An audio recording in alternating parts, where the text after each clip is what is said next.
video is a sneak preview of my full video course online that's available for instant viewing as soon as you sign up on my website, gonaturalenglish.com. The class is called 17 Secrets to Improving Your Listening Skills in English. And yes, there are really 17 secrets plus 5 practice videos. There is also a bonus video, so you have a few hours of course materials that will improve your listening skills, and you can ask me questions there as well. But in this video, I want to share 5 of the strategies or secrets for improving your listening skills. So let's get right to it.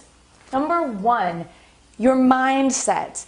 The way that you think, whether it's positive or negative, makes a huge difference in your abilities to take action or to understand what you're hearing. So if you go into a situation with a negative mindset, trust me, you won't do as well and you won't feel as confident. If you go into a situation with a positive mindset, yes, I can do it. I am able to understand what I hear in English. I do have the skills and I have the motivation to improve my skills. I see myself improving every day. These are the kinds of phrases, these are the kinds of ideas that I want for you to have in your mind as you approach situations in English where you want to understand what you hear. So my first tip is to start with a positive mindset. I believe you can do it. You can understand what you hear in English, and I'm here to help you so that you can even improve even more and build your confidence so that you can interact with success in any English-speaking conversation. All right, that's why we're here. Let's take a look at the second strategy. Listen, read, speak. When you listen, it's very helpful if you can use other activities to develop your listening skill. I would compare this to cross-training for a sport. Let's say you want to be really good at soccer, right? In the rest of the world, football. But in the US, we call it soccer. So you might play a lot of soccer to get good at soccer. Of course, that's obvious, right? But some people will encourage you to cross-train. Maybe try a different sport that would increase your endurance or your breathing, your lung capacity. Maybe you'd want to try swimming. It's a totally different sport, but it should help your overall physical capabilities. So I recommend finding materials where you can listen and read them.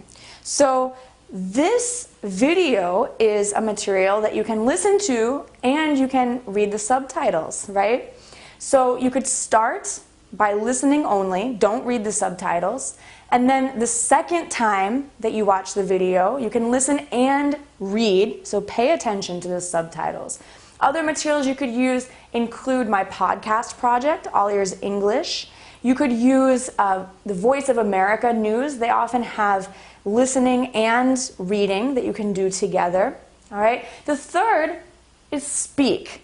So what I want you to try with this video or with my podcast is to first listen, then listen and read, then try a speaking technique that's called shadowing. I have another video that describes how to shadow, but I'll quickly describe it here. What you do is you listen, and as soon as you can possibly repeat what you hear, I want you to say it. Okay? So you're going to be mimicking what you hear as fast as you can right after you hear it. All right?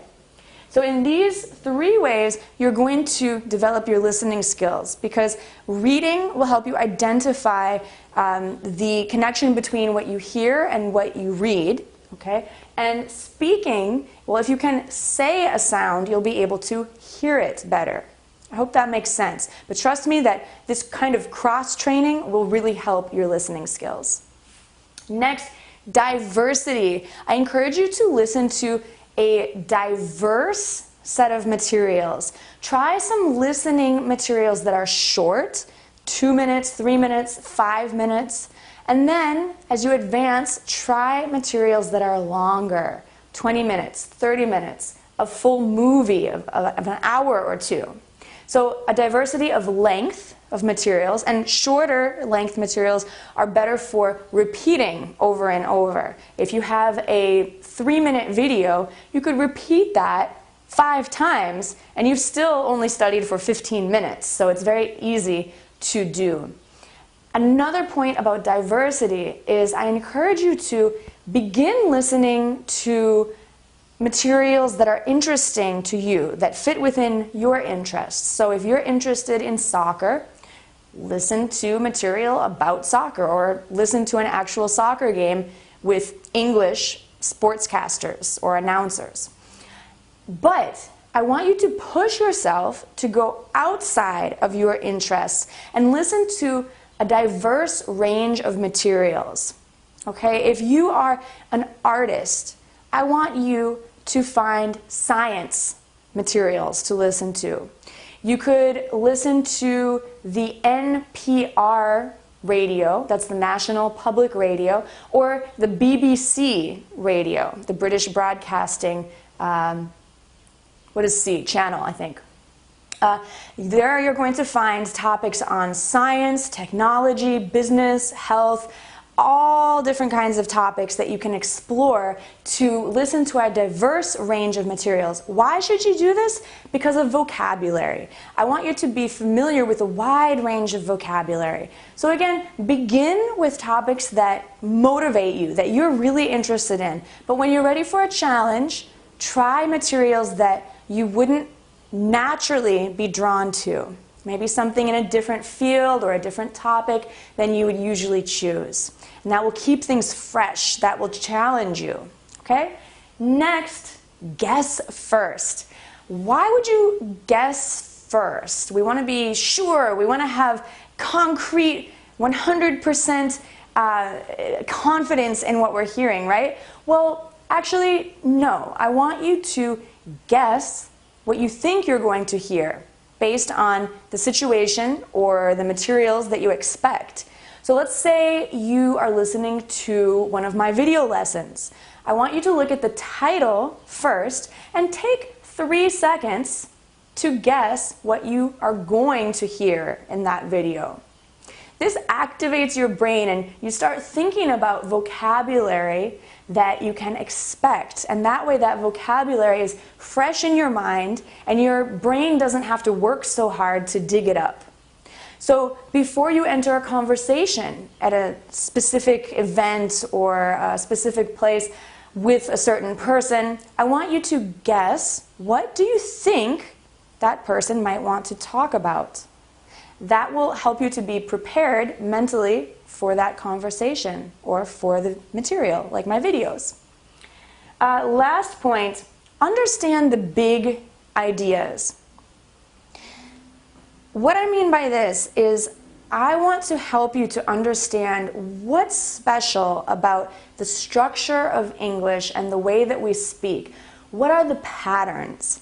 If we can start to identify the patterns of English, then when you want to understand a specific conversation, a specific phrase or a specific word, you're going to be able to place that within the framework or the structure of English. And you'll be able to organize these new learnings much more easily. You'll have a place to put all the new ideas, the new vocabulary, and the new phrases. So the first thing that I want you to think about is the big picture or the framework of English. And in my course, I describe this in more detail. But what I mean is we have to get used to things like the rhythm of English, how we chunk phrases together. And sometimes it has nothing to do with punctuation, like periods or commas, although sometimes it does. We have to get used to the stress that we put on certain parts of a phrase, the stress that we put on certain syllables in a word.